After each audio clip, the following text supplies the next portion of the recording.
The afternoon light filtered through the lace curtains of the Victorian house on Laurelhurst Avenue, casting familiar shadows across the hardwood floors that Eleanor Miller had walked for 35 years.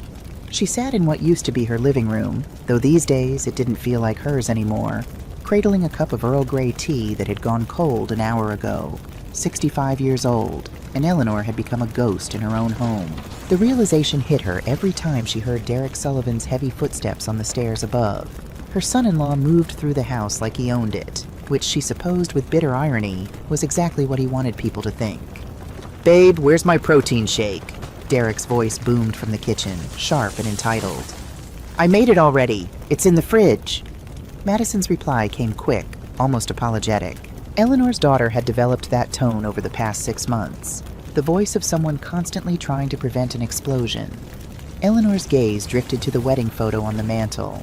Richard Miller, her husband of 32 years, looked back at her with those kind eyes that had seen her through everything from their broke newlywed days to her retirement from the IRS 3 years ago. He'd died of a heart attack 18 months ago, and Eleanor swore she could still smell his pipe tobacco sometimes, though Derek had thrown out Richard's entire collection. "That old man shit stinks up the whole house," Derek had said, tossing the antique tobacco holder into a trash bag like it was garbage. Not a family heirloom. Not a memory, just garbage. Eleanor had said nothing. She'd been saying nothing a lot lately. The house felt different now. Wrong. The kind of wrong that creeps in slowly, like black mold behind walls, until one day you realize the whole structure is compromised. Derek and Madison had moved in 6 months ago, right after their startup failed. Derek's words, delivered with the kind of smooth confidence that made you want to believe him. They were temporarily broke and needed a place just for a few months, while they got back on their feet. Eleanor, still raw from Richard's death and aching with loneliness, had said yes immediately. Madison was her only child. Family helped family. That's what Richard would have wanted. Except Richard would have seen through Derek's bullshit in about 30 seconds. Richard had been a claims adjuster for 30 years. He could spot a fraud from a mile away. He'd never trusted Derek. Not since Madison brought him home 5 years ago with that too-white smile and stories about his real estate empire that never quite added up. Richard had whispered to Eleanor one night after Derek and Madison left from dinner, "that boy's selling something, and I don't think it's houses." Eleanor had defended Derek back then, told Richard he was being paranoid, told him to give the guy a chance. She'd been wrong. The evidence was everywhere now, if you knew how to look. And Eleanor Miller, former senior auditor at the IRS with a 30-year career specializing in financial fraud, definitely knew how to look. She glanced around the living room, her living room, and cataloged the changes. Richard's leather reading chair, moved to the basement, replaced by Derek's ridiculous gaming setup. Her grandmother's hope chest, shoved into the garage because it doesn't match the aesthetic we're going for. The corner where she used to do her morning crossword puzzles. Now Derek's home gym, complete with dumbbells he never used and resistance bands still in their packaging. Even the smell had changed. The house used to smell like lavender sachets and old books. Now it reeked of Derek's Axe body spray and the takeout containers he left scattered around like territorial markers. "Hey, Eleanor!" Derek appeared in the doorway, protein shake in hand, his gym shorts riding low on his hips. At 42, he clearly thought he still looked like he did at 25. He didn't. "You gonna sit there all day staring into space, or are you gonna actually do something productive?" Eleanor forced a smile. "Just enjoying my tea, Derek." "Yeah, well, maybe enjoy it somewhere else? I got some clients calling in an hour, and I need the living room for my Zoom setup, professional image and all that." He said it like it was reasonable, like she was the one being difficult. "Of course," Eleanor said quietly, standing with her cold tea. "I'll just be in my room." "Thanks, Eleanor. You're a real team player." Derek flashed that smile, the one that had probably charmed Madison into marrying him, and disappeared back into the kitchen.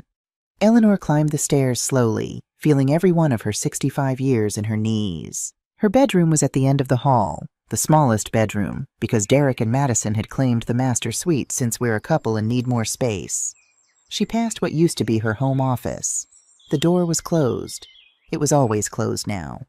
"I need a private workspace for my real estate business," Derek had explained, moving her desk out and his gaming computer in. "You understand, right? Can't have clients hearing background noise." Eleanor had agreed because what else could she do? Kick her daughter and son-in-law out onto the street? Except Derek didn't seem to have many clients. The phone never rang. No one ever stopped by for showings. For a real estate agent, Derek was remarkably unbusy. Eleanor sat on her bed, the bed she used to share with Richard, and stared at the wall. 30 years as an IRS auditor. 47 cases of major fraud detected. $23 million recovered. Commendations, awards, respect. And now she couldn't even watch TV in her own living room. Richard, she thought, I really screwed this up, didn't I? But then, from somewhere deep in her chest, she felt something flicker, something that had been dormant for months. That old auditor's instinct. The one that could spot a discrepancy in a 1,000-page tax return. The one that could smell a fraud scheme 3 transactions deep. That instinct was waking up, and it was pissed. Friday evening, 7:30 p.m. Eleanor had learned to time her activities around Derek's schedule. He usually disappeared into his office after dinner, which meant she could have a few hours of peace in the living room. She settled into the couch, the one piece of furniture Derek hadn't replaced yet, and turned on PBS. They were running a documentary about the Watergate scandal, part of a series on political corruption. It was exactly the kind of thing Eleanor loved. Meticulous investigation, paper trails, the slow unraveling of lies. It reminded her of her best days at the IRS, when she'd cracked a multi-state tax fraud scheme that had been running for 7 years.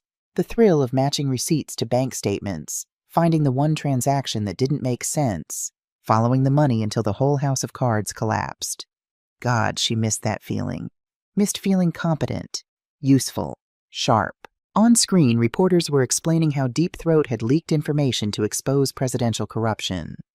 Eleanor leaned forward, absorbed. The living room door slammed open. Derek stood in the doorway, already radiating irritation. His eyes swept from Eleanor to the TV, and his lip curled. Jesus Christ, this boomer shit again? He stalked across the room.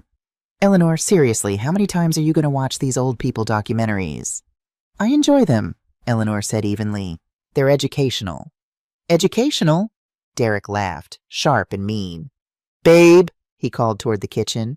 Your mom's getting educated about shit that happened 50 years ago. Madison appeared in the doorway, dish towel in hand. She looked tired. She always looked tired lately. Derek, just let her watch. Nah, you know what? I'm done with this.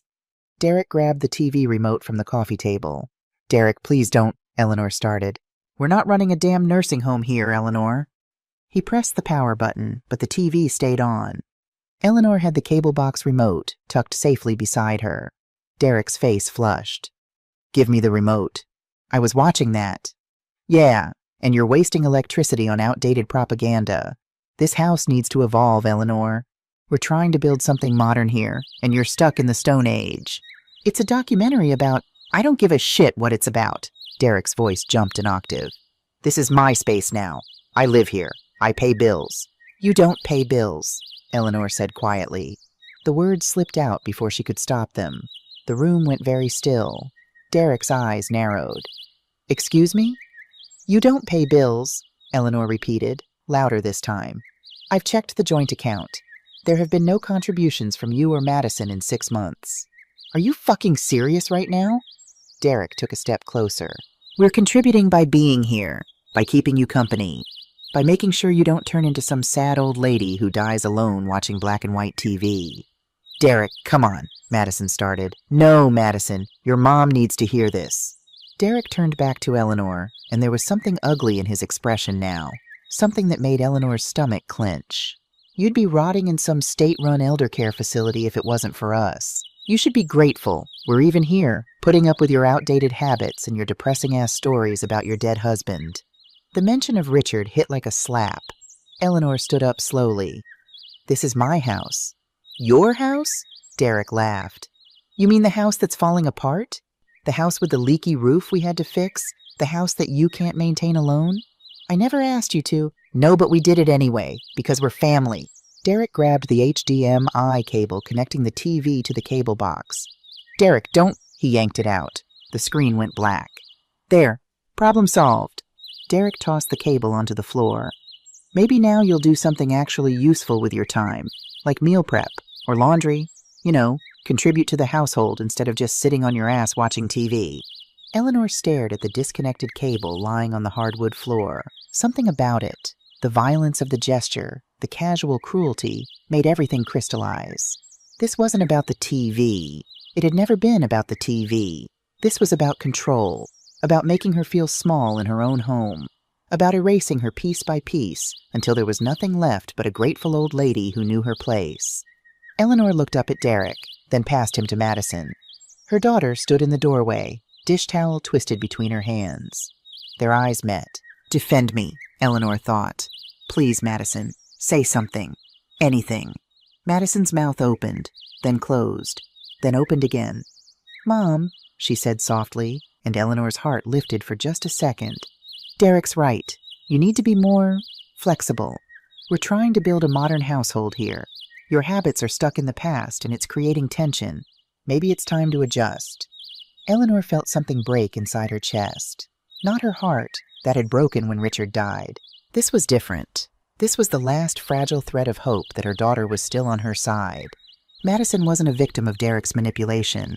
Madison had chosen him, over her. I see, Eleanor said quietly. Derek smirked.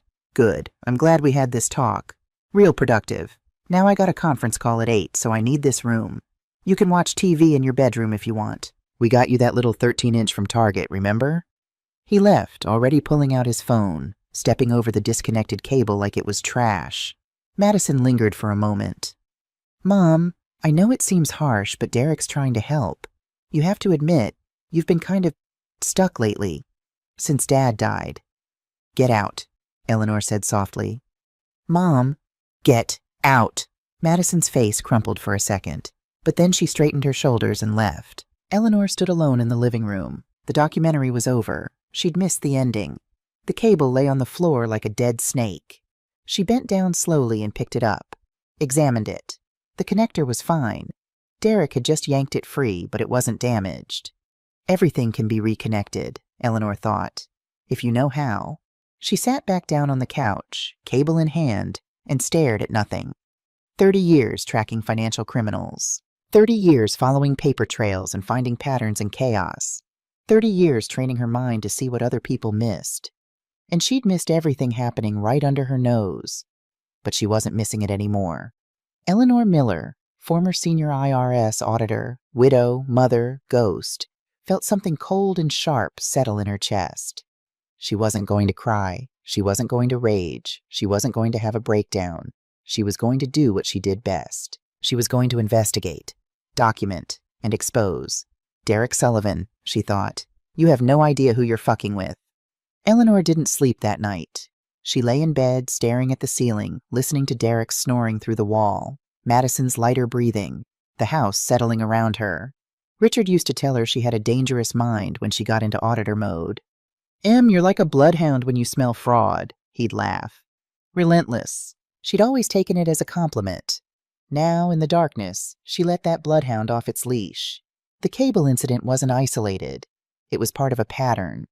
Eleanor's mind began cataloging everything she'd observed over the past 6 months, organizing it the way she used to organize evidence for fraud cases. Financial anomalies. 1. Derek claimed to be a real estate agent, but Eleanor had never heard him take a single phone call from a client. No showings, no open houses, no business cards. 2. Madison said she was actively job hunting, but Eleanor never saw her doing interviews. No updated resume on the home computer. No networking events. 3. The joint checking account, the one Eleanor had added Madison to after Richard died, just in case of emergencies, had been steadily draining. Small amounts at first. $200 here, $500 there. But consistent. 4. Credit card bills were arriving addressed to Eleanor, but with charges she didn't recognize. $450 at Best Buy, $890 at Dick's Sporting Goods, $1,200 at Apple Store. 5. Derek had expensive new things. Apple Watch Ultra, $799. Golf clubs, $3,000. A new MacBook Pro, $2,500. For someone who was broke, he sure spent a lot. Behavioral red flags. 1. Derek had slowly taken over every shared space in the house. First the living room, then the dining room, better for my workspace. Then the garage, need room for my gym equipment. Now Eleanor couldn't access 60% of her own home without disturbing Derek's work. 2. He'd systematically removed or hidden Richard's belongings. The pipe collection, the vintage whiskey decanter, the navy medals from Richard's service. All gone, to help Eleanor move on from grief. 3. Derek controlled the household schedule, dinner times, TV time. When Eleanor could have guests over, never because we need our privacy. When she could use the kitchen. 4. He'd started criticizing everything Eleanor did. How she dressed. Why do you wear those old lady cardigans? What she ate. More bread? Carbs are killing you. How she spent her time. You just sit around all day. Classic control tactics. Isolation. Criticism. Gaslighting. Eleanor had seen it 100 times in fraud cases. Abusers used the same playbook whether they were stealing from the government or from their own families. The locked room.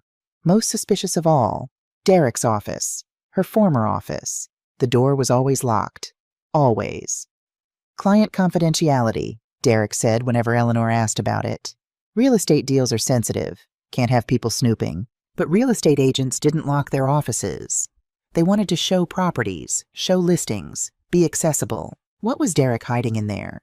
At 3 a.m., Eleanor gave up on sleep. She went to her closet and pulled out a box from the top shelf. Inside, her old work files from the IRS. She flipped through investigation reports she'd compiled over the years. Embezzlement schemes, shell companies, forged signatures, money laundering. She'd been so good at this once. Scary good. There was a reason the IRS had kept promoting her. She could spot patterns that other auditors missed. Could find the one receipt that didn't match, the one signature that looked slightly off, the one transaction that made everything else suspicious. Eleanor pulled out a blank notebook, one of the moleskins Richard had bought her for Christmas, back when she was still working. At the top of the first page, she wrote, Project Accountability. Then, methodically, she began documenting everything. Subject Derek Sullivan, age 42, married to Madison Miller, residence 2847 Laurelhurst Avenue, Eleanor Miller's property, deed in her name only. Claimed occupation, real estate agent. Employer, claims to be independent/self-employed. Financial contribution to household, $0 verified in 6 months. Red flags. No verifiable real estate business. Expensive purchases despite claiming bankruptcy. Access to joint account with Eleanor Miller, asterisk. Controlling behavior, household spaces, asterisk. Locked office. Contents unknown. Eleanor's hand moved faster across the page. Muscle memory from 3 decades of investigations kicking in. She made a list of things she needed to verify. 1. Access joint bank account. Check for unauthorized transactions. 2. Review credit card statements in detail. 3. Investigate Derek's actual employment status. 4. Determine what's in the locked office. 5. Check property records. Ensure deed hasn't been tampered with. 6. Talk to Madison privately. Assess her level of involvement. The last one made Eleanor pause. Madison, her baby girl. The child she'd raised to be honest, ethical, strong. Was Madison a victim here, or a co-conspirator?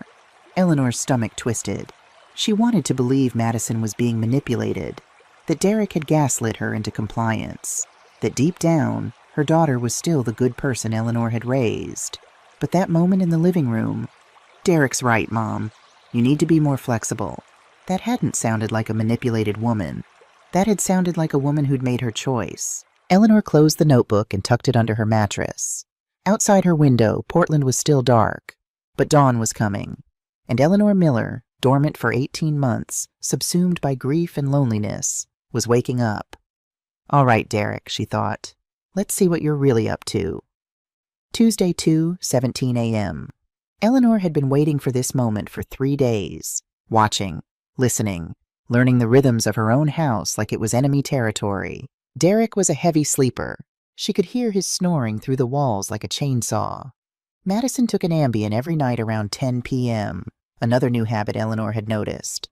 By 11 p.m., the house was dead silent. Eleanor lay in bed, fully dressed, waiting until 2 a.m. to be absolutely sure. Then she moved. She'd prepared carefully. Thick socks, no shoes, no footstep sounds. Small LED pen light instead of her phone's flashlight. less bright, less obvious. The USB drive she'd dug out from her old work supplies, and a notepad for quick documentation. Her heart hammered against her ribs. 65 years old, and she felt like a teenager sneaking out after curfew. Except instead of going to a party, she was about to conduct a criminal investigation on her own family. Not family, she corrected herself. Suspects. The hallway was dark. Eleanor moved slowly, placing each foot with deliberate care. The house was old. The floors creaked if you weren't careful. Derek's office door loomed at the end of the hall, locked as always. But Eleanor had lived in this house for 35 years.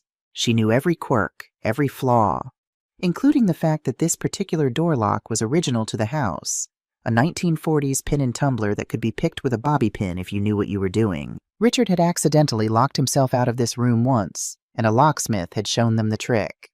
These old locks are more decorative than functional, the guy had laughed. Eleanor pulled 2 bobby pins from her hair and knelt in front of the door. Her hands shook. She took a breath, steadied herself. You've faced down mob accountants and corporate fraudsters, she told herself. You can handle a locked door. 30 seconds later, she heard the soft click of the lock releasing. Eleanor eased the door open inch by inch, listening for any sound from the master bedroom. Nothing. Just Derek snoring. She slipped inside and closed the door behind her. The office was dark except for the green power light on Derek's computer. Eleanor clicked on her pen light and swept it around the room. Her old sanctuary, now completely transformed. Derek's massive gaming setup dominated one wall, 3 monitors, LED lights, a chair that probably cost more than Eleanor's first car. The desk was chaos. Energy drink cans, snack wrappers, scattered papers. Eleanor's organized filing system? Gone. Replaced by cardboard boxes shoved into the closet. She started with the desk drawers. Quickly, methodically, the way she used to search suspect offices with a warrant. Drawer 1, junk. Cables, old receipts from Taco Bell and Jack in the Box, a vape pen. Drawer 2, more interesting. Bank statements. Eleanor pulled them out carefully, took photos with her phone on silent mode. Chase bank statement for Derek Sullivan showed balance minus $347.82. Recent transactions.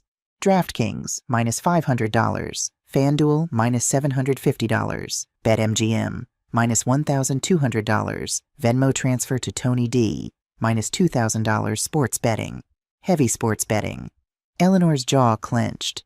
So Derek wasn't just broke. He was gambling and losing. Badly. Drawer 3. Jackpot. A folder labeled Financial Planning in Derek's messy handwriting. Eleanor opened it. Inside, printouts from the joint checking account. Their joint account. Eleanor and Madison's. But the transactions highlighted in yellow were ones Eleanor didn't recognize.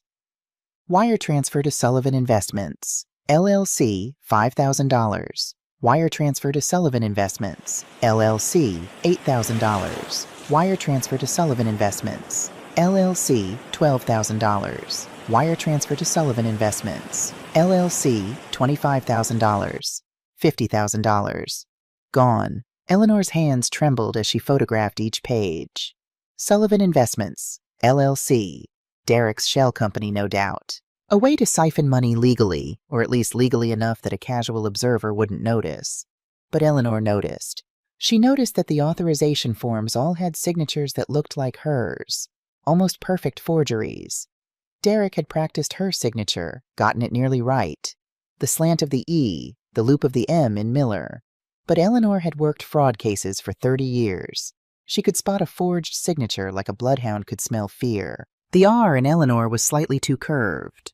Derek had traced her signature from a document, but he'd pressed too hard, making the ink darker than Eleanor's natural writing pressure. Amateur. Eleanor pulled out her USB drive and plugged it into Derek's computer. The password screen popped up. She tried. Madison 123, incorrect. Derek 2023, incorrect. Then, on a hunch, Sullivan $. The desktop loaded. Idiot, Eleanor whispered. She opened his documents folder and started copying everything. Bank statements, emails, PDFs, spreadsheets labeled house sale projections. One file made her blood run cold. Sunrise Valley Memory Care, admission packet.pdf. Eleanor opened it. The first page showed a brochure for Sunrise Valley Memory Care, compassionate Alzheimer's and dementia care for your loved ones. The second page, an admission form for Eleanor Miller. Patient name, Eleanor Miller, age 65. Diagnosis, early onset Alzheimer's disease. Physician, Dr. Patricia Brennan, MD recommended care, level full-time supervised living, monthly cost $8,500. Eleanor's vision blurred. She blinked hard. Dr. Brennan was her actual doctor, but Eleanor had seen her just 2 months ago for a routine checkup. Perfect blood pressure, perfect cognitive function. Dr. Brennan had literally said, "Eleanor, you're sharper than most 40-year-olds I treat." This was fake, a complete fabrication. Eleanor scrolled down. There was a signature on the admission form that was supposedly Dr. Brennan's.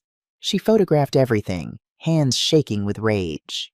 Deeper in the file, an email draft Derek hadn't sent yet, addressed to a lawyer.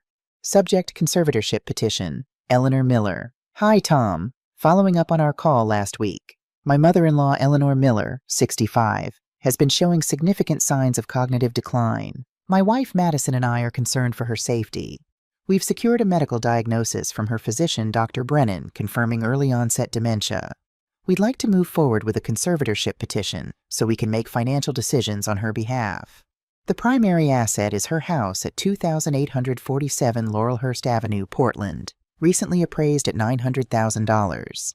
We need to liquidate this asset to pay for her long-term care at Sunrise Valley facility. Please prepare the paperwork. We're hoping to have this finalized within 60 days. Thanks, Derek Sullivan. Eleanor read it twice, then a third time. They were going to have her declared incompetent, steal her house, lock her in a nursing home. The house Richard had bought for them, the house where she'd raised Madison, the house with 35 years of memories embedded in every floorboard. Derek was going to take it all. The USB drive finished copying. Eleanor ejected it, pocketed it, and was about to close the laptop when she noticed one more folder, Tony_debt.docx. She opened it. It was a ledger, a debt log. Amount owed to Tony, the Shark Delgado, $85,000. Original loan, $50,000. Interest, 15% weekly. $35,000 accrued. Payment deadline, October 15th. Consequences of non-payment. See attached photo. Eleanor clicked the attached photo. Her stomach lurched. It was a picture of a man's hand, or what used to be a hand. 3 fingers were bent at impossible angles. A loan shark. Derek owed $85,000 to a loan shark, and his plan to pay it back, steal Eleanor's house. She heard a sound from the hallway. Eleanor froze, pen light off, holding her breath. Footsteps, heavy ones. Derek. Shit. The office door started to open. Eleanor's mind went into hyperdrive. She couldn't hide under the desk. Too obvious. Closet? No time. She did the only thing she could think of. She opened the office door fully, stepped into the hallway, and put on the most confused expression she could manage. Derek stood there in his boxers, squinting at her. "Eleanor? What the fuck are you doing?" Eleanor let her shoulders sag, made her voice slightly shaky. "Oh, Derek, I'm sorry. I was looking for my blood pressure medication. I thought I left it in here when this was still my office. I get so confused at night." Derek's eyes narrowed. He looked past her into the office, scanning for anything out of place. Eleanor had put everything back. The desk drawers were closed. The computer screen was dark. She'd closed the laptop. "Your meds are in your bathroom, Eleanor. In the medicine cabinet, where they've always been." "Oh." Eleanor let out a small, embarrassed laugh. "Of course, I'm sorry. I don't know what I was thinking. I must be more tired than I thought." Derek stared at her for a long moment. Eleanor could see him calculating, trying to decide if she was really confused or if this was something else. Finally, he sighed. "Jesus Christ. Go back to bed, Eleanor, and don't come in my office again. Ever. You understand?" "Yes, Derek, I'm sorry." "Yeah, whatever. Just go." Eleanor shuffled back to her room, hunched over like a confused old woman. Only when her door was closed and locked did she straighten up. The USB drive was still in her pocket. The photos were still on her phone. Derek hadn't caught her. She sat on her bed, adrenaline crashing through her system, and looked at her hands. They weren't shaking anymore. Eleanor Miller, senior IRS auditor, had just completed her first reconnaissance mission, and she'd hit the mother lode. Now, she thought, pulling out her notebook, let's build the case. Eleanor didn't go back to sleep. She spent the next 3 hours organizing everything she'd discovered into a proper investigation file. By dawn, she had 147 photos of financial documents, audio recordings. She'd bought a recording pen from Amazon 3 days ago. A complete timeline of Derek's financial exploitation. Names of everyone she needed to contact. At 6 a.m., she made the first call. The phone rang 3 times before a sleepy voice answered. "This better be important. It's 6 in the goddamn morning." "Diane, it's Eleanor Miller." Silence. Then, "Eleanor? Holy shit, I haven't heard from you since Richard's funeral. What's going on?" Diane Foster had been Eleanor's colleague at the IRS for 15 years. Now she ran her own forensic accounting firm, specializing in fraud investigation. She was also one of the smartest, most ruthless accountants Eleanor had ever met. "Diane, I need your help, quietly." "Okay, you've got my attention. I'm being robbed by my own family." Another pause. Then Diane's voice went sharp, professional. "Tell me everything." Eleanor did. The whole story, from the cable incident to last night's investigation. When she finished, Diane let out a low whistle. "Jesus, Eleanor, this Derek asshole is running a textbook elder exploitation scheme. I've seen this pattern before. Isolate the victim, gaslight them, drain the accounts, then commit them to get the house. It's fucking evil, but it works way too often. Can you help me build a case?" "Can I help you?" "Eleanor, I will destroy this guy. Send me everything you've got. I'll do a full forensic analysis, document the fraud, and prepare an expert witness report. This is going to be ironclad." Eleanor felt tears prick her eyes. "Thank you, Diane. Don't thank me yet. We're about to go to war. But Elle, you're going to win. This is what we do, remember? We're the IRS. We don't lose." After hanging up with Diane, Eleanor made the second call. "Walsh Legal Associates, this is Rebecca." "Rebecca Walsh? My name is Eleanor Miller. I need an attorney who specializes in elder law. Specifically, financial abuse cases." "You've got the right firm, Mrs. Miller. Can you come in today?" "Yes, as soon as possible." The law offices of Walsh Legal Associates occupied a renovated brick building in Portland's Pearl District. Eleanor arrived at 10 a.m. sharp, carrying a leather briefcase Richard had given her 20 years ago. Rebecca Walsh was younger than Eleanor expected, maybe 40, with sharp eyes and a no-nonsense handshake. "Mrs. Miller, please sit. Tell me what's happening." Eleanor opened her briefcase and pulled out the USB drive. "I've documented everything. Financial records, forged signatures, fake medical documents, evidence of a conspiracy to commit me to a care facility and steal my $900,000 home." Rebecca's eyebrows rose. She plugged in the USB drive. 5 minutes into reviewing the files, she looked up. "Mrs. Miller, in 10 years of practicing elder law, I have never seen a victim come this prepared. Most people don't even realize they're being exploited until it's too late. I'm a former IRS senior auditor. Fraud detection is what I do." Rebecca smiled. "Then Derek Sullivan picked the wrong mark. This is textbook elder financial exploitation under Oregon Statute 124.110. We have enough here for both civil and criminal charges. I want them out of my house. Immediately." "We can do that. And more." Rebecca leaned forward. "Mrs. Miller, I want to make an example of these people. Too many families get away with this shit because elderly victims are too scared or embarrassed to fight back. You're not scared, are you?" "No," Eleanor said. "I'm furious." "Good. Let's weaponize that." 2 days later, Eleanor met Detective Sarah Rodriguez from Portland PD's Elder Abuse Unit at a coffee shop in Selwood. Detective Rodriguez was in her early 50s, with tired eyes that had seen too much. She ordered a black coffee and listened while Eleanor laid out the evidence. The forged signatures, the shell company, the fake dementia diagnosis, the conservatorship plan. "It's all here," Eleanor said, sliding the binder across the table. Rodriguez flipped through it, her expression darkening. "Jesus, this Derek asshole is thorough, I'll give him that. But he made one critical mistake." "What's that?" "He targeted someone who knows how to fight back." Rodriguez closed the binder. "Mrs. Miller, I'm going to be straight with you. Most elder abuse cases are hard to prosecute because the victims are confused. The evidence is thin, and families lawyer up fast. But this is a prosecutor's wet dream. You've done 90% of our job for us. So you'll help? Help, ma'am. I'm going to enjoy this. Rodriguez pulled out her phone. I'm calling the DA right now. We're going to bury this guy. Monday morning, 8 a.m. Eleanor watched from her bedroom window as Derek's BMW pulled out of the driveway. Madison was in the passenger seat. They were going job hunting. Derek's words from breakfast. Eleanor knew better. Derek was probably hitting the casino. Madison was probably hitting the mall with Eleanor's credit card. The moment they disappeared around the corner, Eleanor moved. She'd planned this like a military operation. 8:15 a.m. AA Security Solutions van pulled up. 3 technicians got out.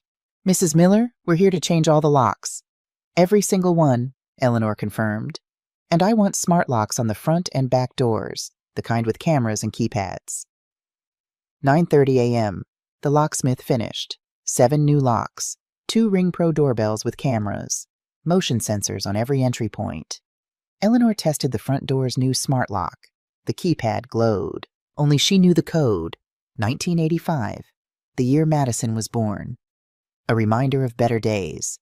10 a.m. Eleanor started packing. She went through Derek and Madison's belongings methodically, without sentiment. Clothes into garbage bags, toiletries into grocery bags. Derek's gaming equipment she left set up. She wanted him to see exactly what he was losing. She didn't use suitcases. Trash bags sent a message. You're garbage, and this is how garbage gets removed. 11 a.m. Rebecca Walsh arrived with Detective Rodriguez and 2 uniformed officers. Everything's ready, Eleanor said. Rebecca handed her a manila envelope. Temporary restraining order signed by Judge Matthews. Derek Sullivan and Madison Miller are prohibited from entering this property. If they violate it, they go to jail. No questions. Detective Rodriguez held up an evidence kit. Mrs. Miller, I need you to walk me through the office one more time. We're executing a search warrant in approximately 6 hours. They went upstairs. Eleanor unlocked Derek's office with her new master key. Rodriguez whistled low. Look at this setup. 3 monitors, top-of-the-line gaming rig. What'd this cost, 5 grand? 6? At least, Eleanor said. Bought with my money. They photographed everything. Rodriguez bagged Derek's laptop, his external hard drives, his filing cabinet full of forged documents. This is enough for felony charges, Rodriguez said. Wire fraud, forgery, conspiracy to commit fraud, attempted conservatorship fraud. We're looking at 5 to 10 years if he's convicted. Eleanor felt nothing, no satisfaction, no guilt, just cold determination. What about Madison? She asked quietly. Rodriguez's expression softened. That's trickier. Did she know about the forgeries, the fake diagnosis, or was she just a wife who trusted her husband? I don't know, Eleanor admitted. I really don't know. Well, we're about to find out. 5:47 p.m. Derek's BMW turned onto Laurelhurst Avenue. Eleanor watched from the living room window, her heart hammering but her hands steady. The car pulled into the driveway. Derek got out first, carrying Nordstrom bags. Madison followed, looking exhausted. Derek approached the front door, pulled out his key, inserted it into the lock. Nothing. He tried again. The key wouldn't even turn. What the fuck? Derek's voice carried through the closed door. Madison, is your key working? Eleanor watched Madison try her key. Same result. Derek's face flushed red. He started pounding on the door. Eleanor, open this fucking door right now! Eleanor counted to 10. Then she opened it. The change in her appearance stopped Derek mid-shout. Gone was the sad, hunched widow in cardigans. Eleanor wore a charcoal business suit, the one she used to wear for depositions. Her hair was styled. Her makeup was perfect. She stood straight, shoulders back, and looked Derek Sullivan dead in the eye. Derek Sullivan and Madison Miller, Eleanor said, her voice cold and clear. You are no longer residents of this property. Your belongings are on the porch. Please collect them and leave. Derek's mouth opened, closed, opened again. You can't do this. We live here. Correction, you occupied here, illegally, for the purpose of financial exploitation and fraud. What the hell are you talking about? Derek tried to push past her. Eleanor didn't move. I wouldn't do that if I were you. This property is under video surveillance, and you're currently violating a restraining order. Restraining order? You crazy bitch, you can't get a restraining order against your own family. Actually, I can. Eleanor pulled out her phone, opened the camera app, and turned it to show Derek and Madison. Smile for the evidence. Everything you say and do right now is being recorded and will be used in criminal proceedings. Madison's face went white. Mom, what's happening? What's happening, Madison, is justice. Eleanor pulled out her iPad and turned it to show the screen. Bank statements, wire transfers, $50,000 in highlighted transactions. Did you know your husband stole $50,000 from our joint account? Did you know he forged my signature 23 times? Did you know he created a fake medical diagnosis to have me declared incompetent? That's bullshit, Derek shouted. She's having an episode. She's confused. This is exactly why we need to get her into a facility. I'm not confused, Derek. I'm a forensic auditor, and you're a fraud. Derek's eyes went wild. He pulled out his phone. I'm calling the cops. You're clearly not mentally competent. Please do, Eleanor said calmly. They're expecting your call. Sirens. 2 Portland PD cruisers turned onto the street, lights flashing. Derek's face shifted from anger to confusion to dawning fear in the space of 5 seconds. What did you do? Detective Rodriguez stepped out of the first car, followed by 2 uniformed officers. From the second car came Rebecca Walsh and another man in a suit. The district attorney. Eleanor recognized him from news broadcasts. Derek Sullivan? Rodriguez's voice carried authority. Yeah, that's me, and I want to report. Mr. Sullivan, I'm Detective Sarah Rodriguez, Portland PD Elder Abuse Unit. You're under arrest for financial exploitation of a vulnerable adult, forgery in the first degree, conspiracy to commit fraud, and attempted conservatorship fraud. What? No, she's the one who's crazy. Check her medical records. A silver Toyota Camry pulled up. Dr. Patricia Brennan stepped out, medical bag in hand. Mr. Sullivan, Dr. Brennan said, her voice like ice. I'm Dr. Patricia Brennan. The signature on those fraudulent dementia diagnosis papers, that was my signature you forged. I'm pressing charges for medical identity theft and fraud. Derek's face drained of color. I don't know what you're talking about. Turn around, Mr. Sullivan. Rodriguez pulled out handcuffs. This is insane, Madison. Tell them I was just trying to help. Tell them Eleanor is sick. But Madison wasn't looking at Derek. She was staring at Eleanor, tears streaming down her face. Mom, she whispered. I didn't know. I swear to God I didn't know about the money. But you knew something, Eleanor said quietly. Didn't you? Madison's face crumpled. Rodriguez cuffed Derek, who was now screaming, You're making a mistake! Check her bank records. I have power of attorney. I have legal authority. You have forged documents, Rodriguez said. There's a difference. She led Derek to the patrol car. He fought every step, screaming threats, screaming Eleanor's name, screaming about lawyers. The neighborhood had come out to watch. Mrs. Chen from next door, the Robinsons across the street, all watching Derek Sullivan get arrested on the front lawn of Eleanor Miller's house.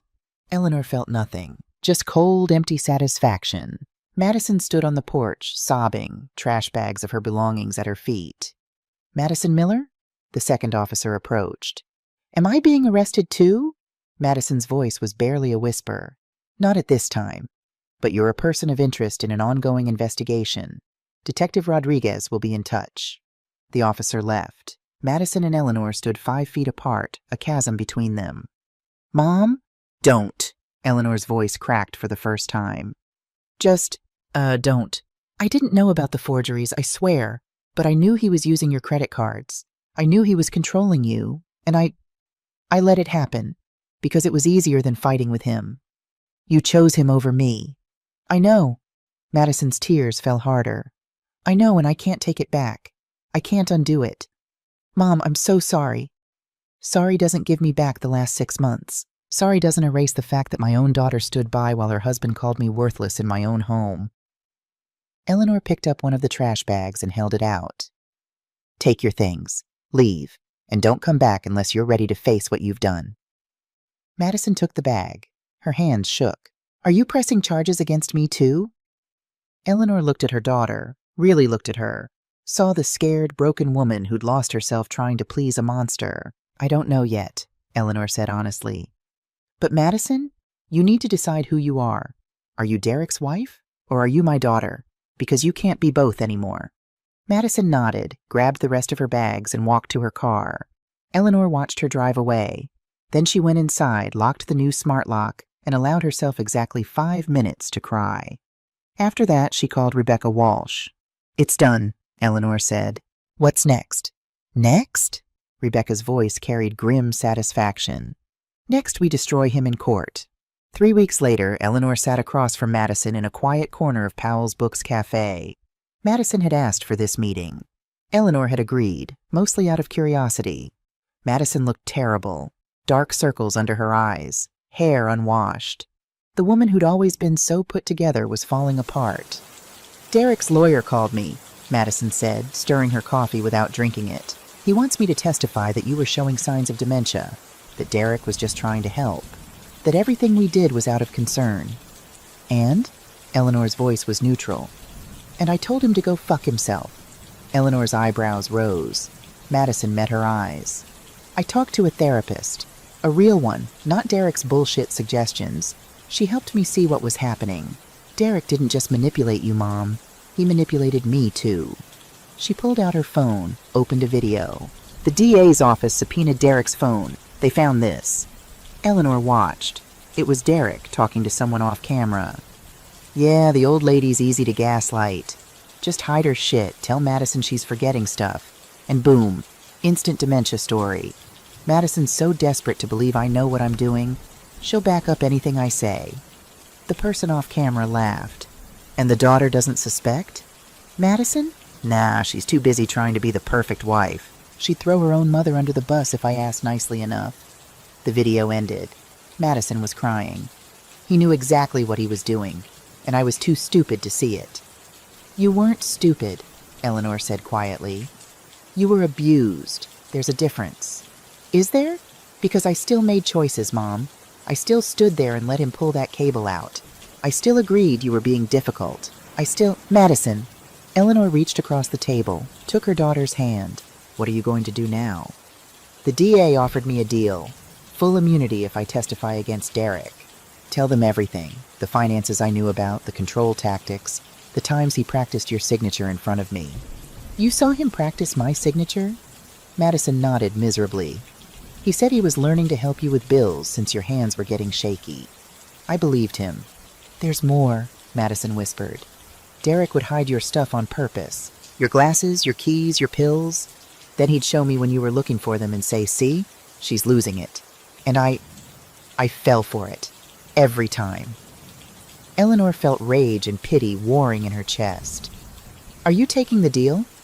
"Yes, I'm testifying. Against Derek. But Mom, I know that doesn't fix what I did. I know you might never forgive me, but I need to at least tell the truth now." Eleanor was quiet for a long moment. "I don't forgive you," she said finally. "Not yet. Maybe not ever, but I'm proud of you for telling the truth." Madison's eyes widened. "You are? It takes courage to admit you were wrong, especially when admitting it cost you everything." Eleanor squeezed Madison's hand once, then let go. "Do the right thing in court. Then we'll see." Multnomah County Courthouse. 6 months later, the courtroom was packed. Elder abuse cases didn't usually draw crowds, but Eleanor's case had made local news. "Former IRS auditor exposes son-in-law's fraud scheme," read the headline in the Oregonian. Derek sat at the defense table in an ill-fitting suit, looking smaller than Eleanor remembered. His lawyer, Tom Berkeley, was a slick corporate type who specialized in making white-collar criminals look sympathetic. Eleanor wore her best suit. She'd lost 15 pounds since Derek's arrest. Stress and anger were great for weight loss, apparently, but she felt strong, sharp, ready. The prosecution's case was devastating. Diane Foster took the stand first, explaining the forensic accounting in terms so clear even the jury couldn't miss it. Mr. Sullivan established a shell company, Sullivan Investments LLC, for the sole purpose of funneling money from Mrs. Miller's account. Over 6 months, he stole $50,000 through 23 separate wire transfers, each one authorized by forged signatures. She projected images of Eleanor's signature versus Derek's forgeries. "The forgeries are excellent," Diane said. Almost perfect, but Mr. Sullivan made 3 critical errors. She pointed them out. Pressure points, ink flow, microscopic hesitation marks. This isn't someone innocently helping their mother-in-law with bills. This is premeditated fraud. Dr. Brennan testified next, furious and articulate. I never diagnosed Eleanor Miller with dementia. Her last cognitive assessment showed 0 signs of decline. Mr. Sullivan forged my signature and fabricated medical records to support a fraudulent conservatorship petition. This isn't just fraud, it's an attack on medical integrity. Then it was Eleanor's turn. She walked to the witness stand with her head high, took the oath, sat down. The prosecutor, a sharp woman named Jennifer Solis, smiled encouragingly. Mrs. Miller, please tell the jury when you first realized something was wrong. Eleanor looked at the jury. 12 faces, mostly women, mostly middle-aged. People who might have aging parents. People who understood. When my son-in-law ripped a cable out of my TV and told me I was wasting electricity on boomer shit, Eleanor said clearly. And when my daughter stood there and agreed with him. She told the whole story. The isolation, the criticism, the financial control, the locked office, her midnight investigation. I'm a former IRS senior auditor, Eleanor said.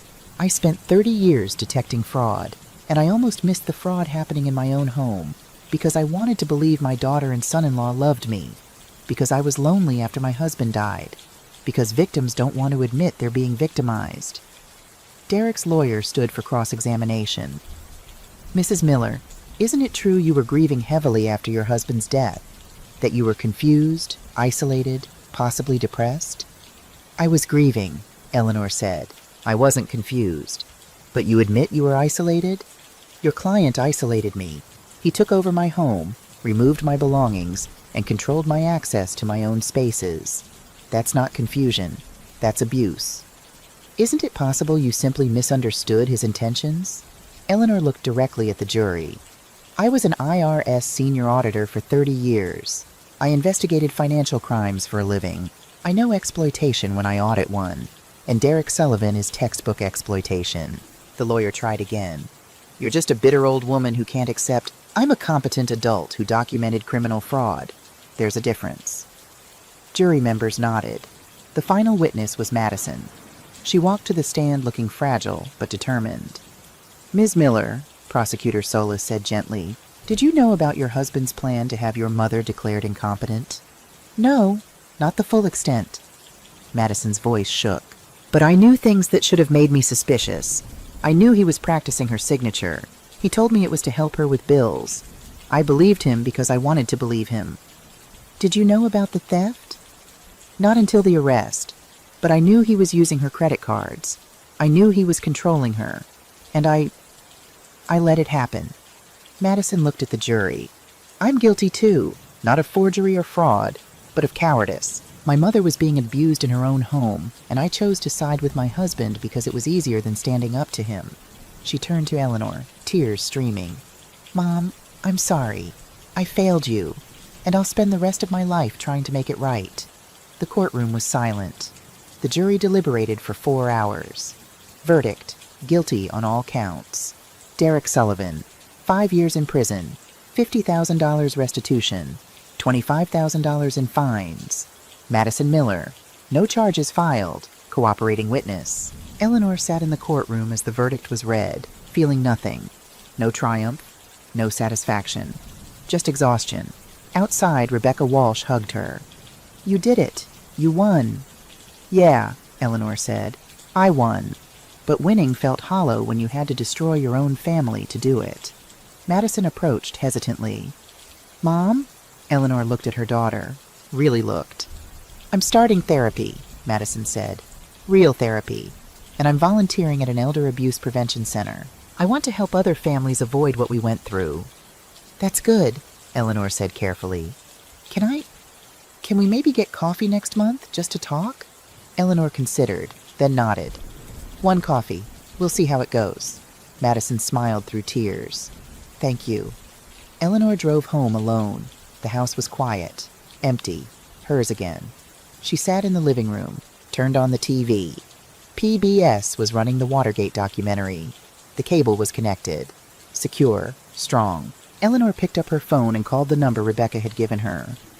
Second Chances Elder Advocacy? Yes, I'd like to volunteer. My name is Eleanor Miller, and I have some experience with financial fraud. The Cable That Broke the Silence, Part 3, Justice and Redemption, Chapter 11, The Aftermath. 6 months after the trial, Eleanor stood in what used to be Derek's office, now transformed into something entirely different. The gaming equipment was gone, sold on Facebook Marketplace, every penny going into the restitution fund. The walls, once covered with Derek's tacky motivational posters, now displayed framed legal documents. Certificate of Incorporation, the Eleanor Miller Center for Elder Financial Protection, Oregon State Senate, Bill 1847, the Elder Protection Act, Portland Business Journal, Award Nonprofit Advocate of the Year. She'd done this. Built something good from the wreckage. Her phone buzzed. A text from Diane Foster. New client referral.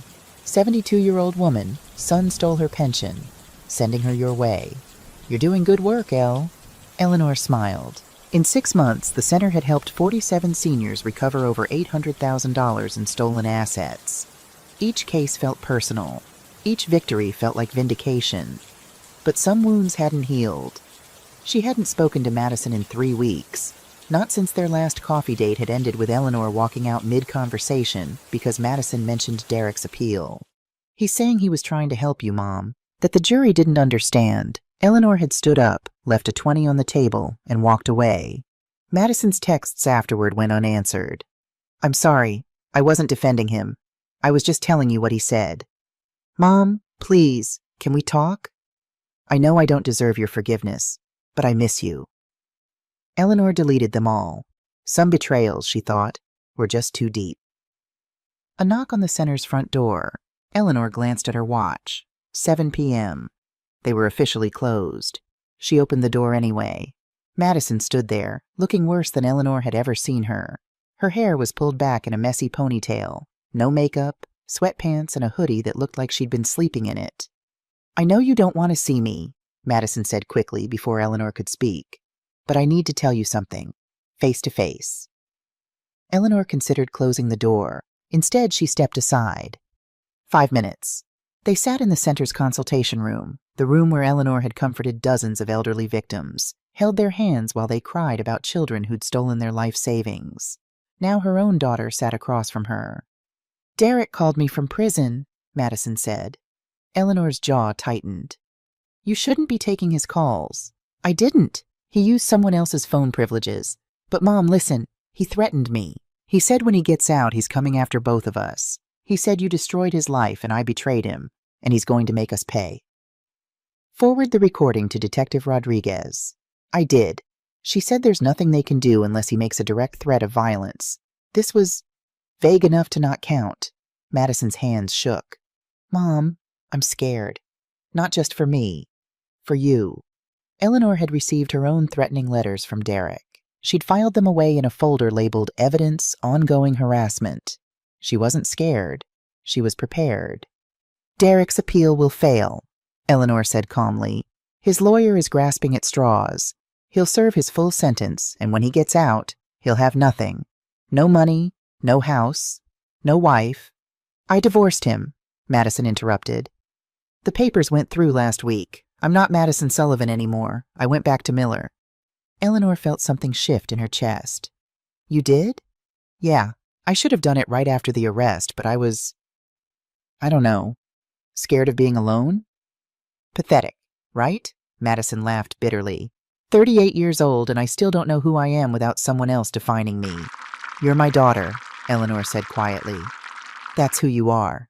Madison's eyes filled with tears. Am I? Because I don't feel like I deserve to be. Eleanor was quiet for a long moment. Then she stood and walked to the filing cabinet. Pulled out a folder. Do you know what this is? Madison shook her head. This is every case I've worked on in the last 6 months. 47 victims of elder financial abuse. You want to know what they all have in common? What? Their children didn't see it happening. Or they saw it and didn't want to believe it. Or they believed it but didn't know how to stop it. Eleanor sat back down. You're not unique, Madison. You're not the only daughter who failed to protect their parent. The difference is you're trying to make it right. Am I? Because it doesn't feel like enough. It's not supposed to feel like enough. That's how you know you actually give a shit. Chapter 12. The Foundation's Work. 2 weeks later, Eleanor stood at a podium in Portland City Hall, facing an audience of 200 people, city councilors, social workers, attorneys, elderly advocates, and in the third row, Madison. "My name is Eleanor Miller," she began. 18 months ago, I was a victim of elder financial abuse. My son-in-law stole $50,000 from me, forged my signatures, and attempted to have me declared incompetent so he could steal my home. The room was silent. I was lucky. I had professional skills that helped me fight back. I had resources. I had rage. That got a few laughs. But most victims don't. Most victims are isolated, confused, ashamed. They don't report the abuse because it's their own family members doing it. And that shame, that silence, that's what predators count on. Eleanor clicked to the next slide. Statistics filled the screen. 1 in 10 Americans over 60 experiences elder financial abuse. That's 5 million people. The average victim loses $120,000, but 90% of cases go unreported. She let that sink in. The Eleanor Miller Center exists to change that. In 6 months, we've recovered over $800,000 for victims. We've provided free forensic accounting, legal representation, and emotional support. We've helped 47 families fight back. Another slide. Photos of their success stories. Faces blurred for privacy, but testimonials clearly visible. Eleanor saved my mother's life savings after my brother stole it. I thought I was going crazy. Eleanor showed me I was being gaslit. The center gave me my dignity back. But we need more, Eleanor continued. We need legislation that protects seniors. We need mandatory reporting requirements for banks when they see suspicious activity on elderly accounts. We need harsher penalties for family members who exploit vulnerable adults. She looked directly at the city councilors in the front row. That's why I'm here today, to ask you to support Senate Bill 1847, the Elder Protection Act. This bill would require 1. Mandatory elder abuse training for all bank employees. 2. Free forensic accounting services for seniors who suspect financial exploitation. 3. Enhanced criminal penalties for family members convicted of elder abuse. Minimum 5 years. No plea bargains down to probation. 4. A statewide registry of convicted elder abusers, similar to sex offender registries. Murmurs in the crowd. This was controversial. Eleanor knew it, but she didn't care about being polite anymore. Some people say that's too harsh, that families make mistakes, that we shouldn't criminalize people who are just trying to help. Eleanor's voice went hard. But let me tell you something. My son-in-law wasn't trying to help. He was trying to rob me. And he nearly succeeded. The only reason he didn't is because I knew how to fight back. Most victims don't. She clicked to the final slide. A photo of herself and Richard on their 30th wedding anniversary. My husband built our home with his own hands. He worked 2 jobs so we could afford it. He died thinking I'd be safe there, and his son-in-law tried to steal it out from under me before Richard's grave marker was even paid off. Eleanor's voice cracked. She let it. Let them see the emotion. I'm not asking for sympathy. I'm asking for action. Pass this bill. Protect Oregon's seniors. Make sure what happened to me doesn't happen to anyone else. Standing ovation. Eleanor stepped down from the podium, shaking. Madison met her at the stairs. Mom, that was incredible. It was necessary, Eleanor said, but she squeezed Madison's hand. Thank you for being here. I wouldn't miss it. Chapter 13. Madison's Redemption. 3 months later, Eleanor's 66th birthday, Eleanor woke to the smell of coffee and something baking. She grabbed her robe and went downstairs, confused. Madison was in the kitchen, pulling muffins out of the oven. What are you doing here? Eleanor asked. I didn't hear you come in. You gave me a key last month, remember? For emergencies. Madison set down the muffin tin. And your birthday counts as an emergency. You can't turn 66 without proper celebration. I don't need blueberry muffins. Dad's recipe. I found it in his old recipe box. Madison's eyes were bright with unshed tears. I know they won't be as good as his, but I wanted to try. Eleanor sat at the kitchen table, overwhelmed. Richard's blueberry muffins had been legendary. He'd made them every Sunday morning, refusing to share the recipe with anyone. "Family secret," he'd always said with a wink. Madison set a muffin in front of Eleanor, still warm, butter melting into the top. Eleanor took a bite. It tasted like home, like Richard, like the mornings when Madison was 10 years old and the three of them would sit around this same table, talking about everything and nothing. "It's perfect," Eleanor whispered. Madison smiled through tears. "Yeah?" "Yeah." They ate in comfortable silence for a few minutes. Then Madison pulled out an envelope. "I have something else for you. It's not much, but—" Eleanor opened it. Inside, a check for $10,000, made out to the Eleanor Miller Center. "Madison, you can't afford—" "I sold my engagement ring, the one Derek gave me. Turns out it was actually worth something. He'd bought it during one of his winning streaks at the casino." Madison laughed bitterly. Felt right to turn something from that relationship into something good. Eleanor stared at the check. "Are you sure?" "I'm sure. I want to help, Mom. I want to be part of what you're building." "You already are." Eleanor folded the check and set it aside. "Madison, I need to tell you something." "Okay?" "I'm proud of you." Madison's face crumpled. "Don't. Mom, I don't deserve—" "Shut up and let me finish." Eleanor reached across the table, took both of Madison's hands. "You made terrible choices. You hurt me. You betrayed my trust. And for a long time, I didn't know if I could ever forgive you." "I understand. I'm not done." Eleanor squeezed harder. "But I've watched you this past year. I've seen you show up. I've seen you volunteer at the center, helping other families navigate what we went through. I've seen you go to therapy. I've seen you rebuild yourself from nothing. And Madison, that takes more courage than I knew you had. I'm just trying to make up for—" "You can't make up for it. What's done is done.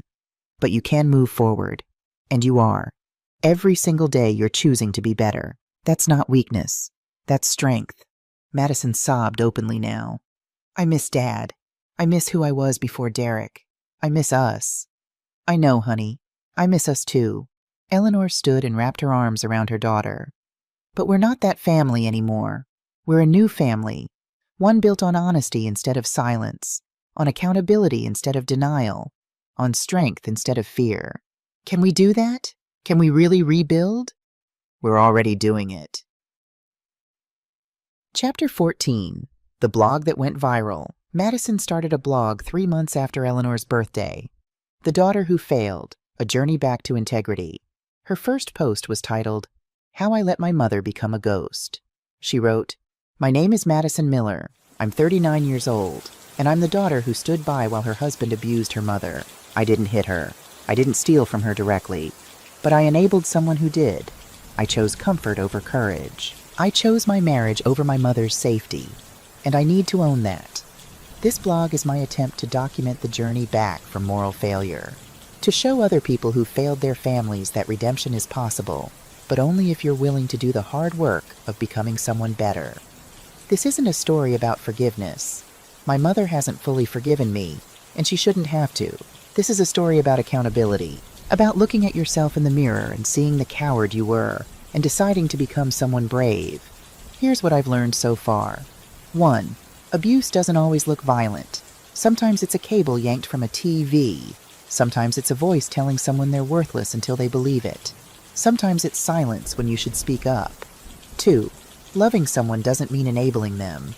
I thought being a good wife meant supporting Derek no matter what. I was wrong. Good love holds people accountable. 3. It's never too late to tell the truth, even when the truth cost you everything. I lost my marriage. I nearly lost my mother. I lost my self-respect for a long time. But I'm building something new, something honest. If you're reading this because someone in your family is being exploited and you don't know what to do something. Anything. Don't be like me. Don't wait until it's almost too late. The post went viral. 2. 3 million views in the first week. 45,000 shares. Thousands of comments from people sharing similar stories. Her second post, The Day I Chose a Liar Over My Hero. She detailed Derek's manipulation tactics, how he'd isolated Eleanor, how he'd gaslighted both of them, how she'd seen the warning signs and ignored them. More importantly, she listed the red flags other families should watch for. Adult children who suddenly want control of finances. Partners who isolate elderly family members from friends. Unexplained changes to wills or power of attorney documents. Missing belongings or money. Elderly family members becoming fearful or withdrawn. Impact. Within 6 months, Madison's blog had led to 12 police investigations of suspected elder abuse cases. Families reached out saying her posts helped them recognize their own situations.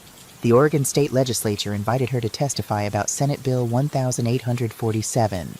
Eleanor watched the testimony on live stream, sitting in her office at the center. Madison stood at the podium, nervous but determined. "My name is Madison Miller. I'm the daughter who failed to protect her mother from financial abuse. I'm here to make sure other families don't make the same mistakes I did." She told the whole story. The cable, the isolation, the theft, the trial, the aftermath.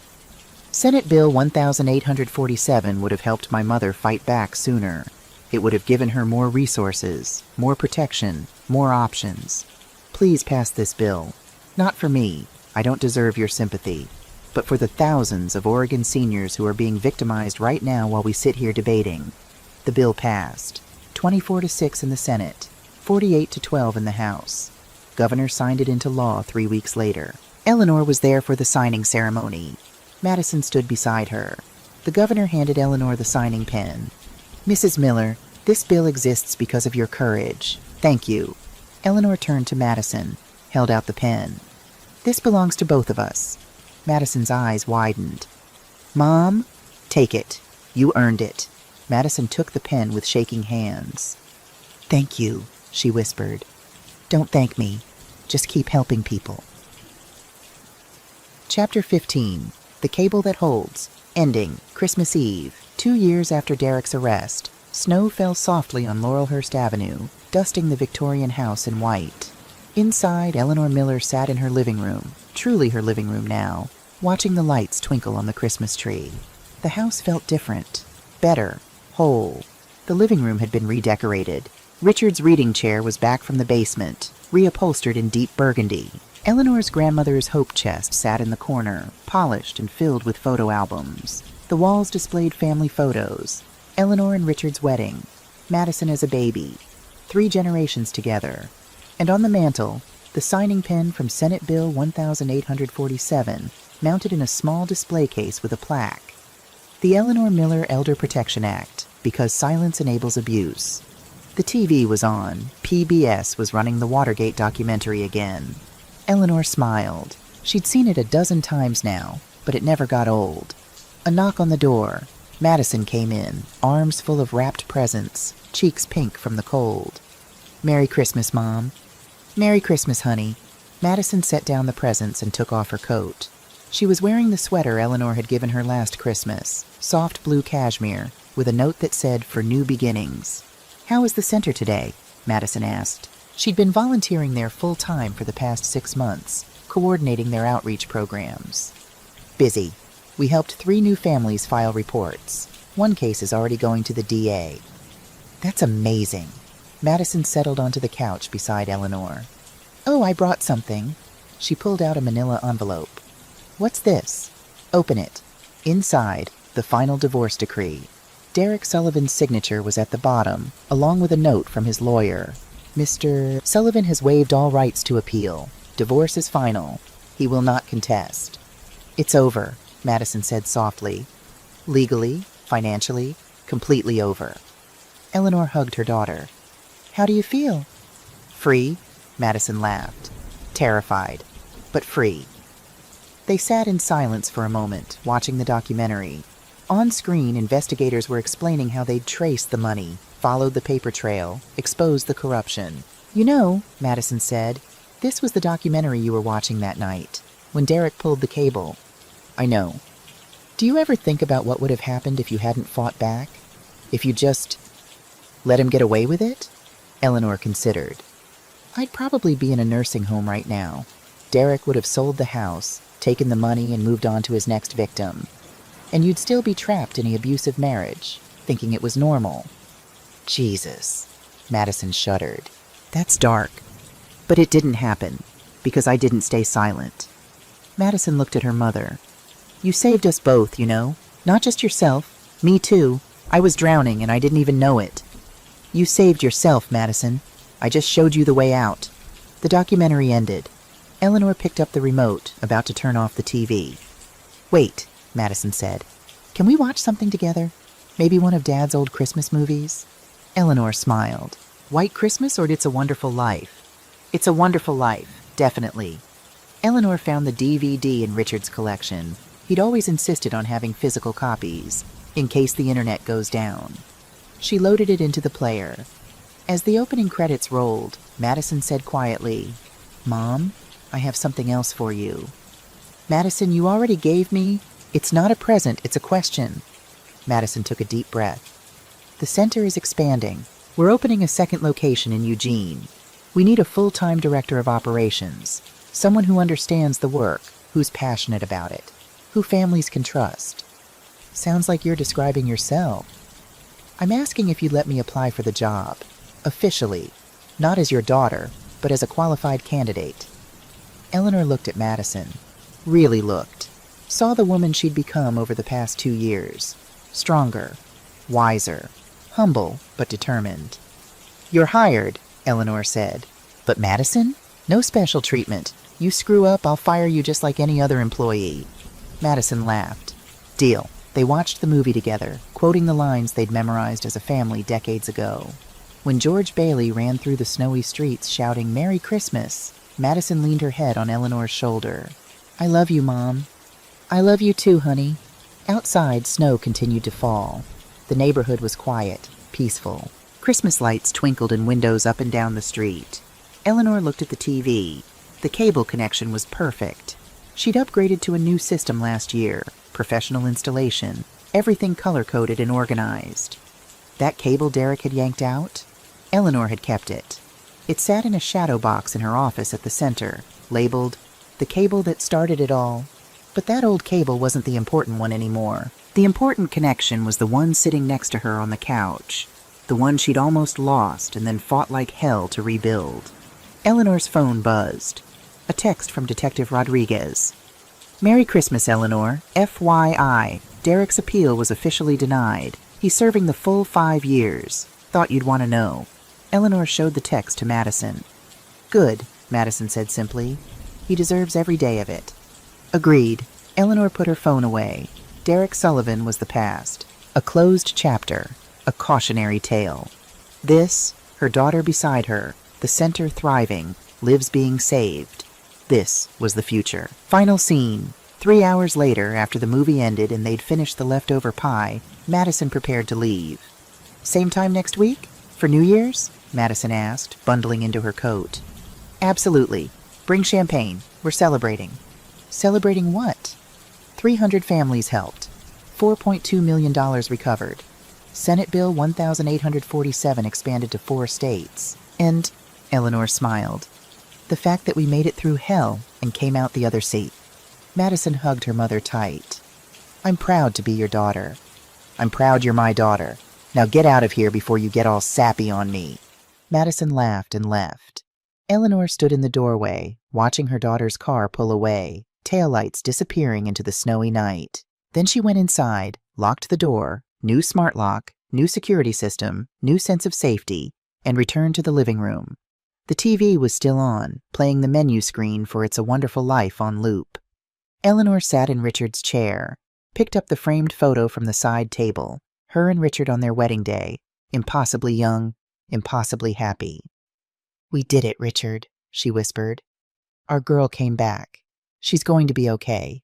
We're going to be okay. The house was quiet, but it wasn't the silence of a ghost haunting her own home. It was the silence of peace, of safety, of a life rebuilt from ashes. Eleanor looked at the TV cable, new, strong, properly connected. Some things, once broken, couldn't be fixed, but some things could be rebuilt, stronger than before. She turned off the TV, turned off the lights, and went upstairs to bed. Tomorrow, the center would open. More families would come seeking help. More victims would find their voices. And Eleanor Miller, former ghost, former victim, now advocate, would be there to help them fight back. Because nobody deserved to feel like a ghost in their own home. And thanks to her, to Madison, to the center, To Senate Bill 1847, fewer people would have to.